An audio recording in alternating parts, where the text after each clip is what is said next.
Hey everybody, today on Scraps we'll be making a riff on sweet and sour pork, but swapping the pineapple out for rhubarb, and using pork belly instead of battered and fried pork. Here's a piece of smoked pork belly I found in the freezer section at the grocery store. You can also find it raw at your local butcher. I love how the smoke flavor really shines in this recipe. First, I'm going to slice a few pieces for myself that I can crisp up and make basically bacon another day. Scraps.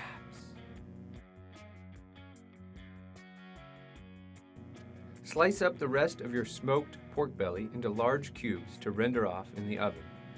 I place them on a wire rack on a sheet pan to help with air circulation.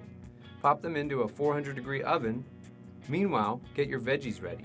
The usual suspects here: onion, bell pepper, and I chopped up some Fresno chilies for some added heat.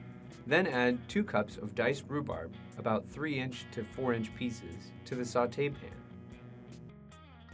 along with half a cup of tomato sauce, half a cup of brown sugar, quarter of a cup of honey, quarter of a cup of rice wine vinegar or any other vinegar you have, maybe not balsamic though. Get that on the stove and bring to a simmer and cook until the rhubarb just starts to break down. Add your raw veggies to the sauce and turn off the heat. You don't want to cook them very much at all. Don't forget about your pork belly in the oven. I decided to ditch the wire rack once they cooked for a bit. Cut them all up into smaller bite-sized pieces and let them crisp up in their own fat. Don't throw out that bacon grease. That's gold right there. I like to save it in a ramekin just next to the stove and use it for stews. Transfer them to the sauce and veggies and toss together on medium heat just until the sauce is to your liking. You may need to add a little bit of water if it's thickened too much.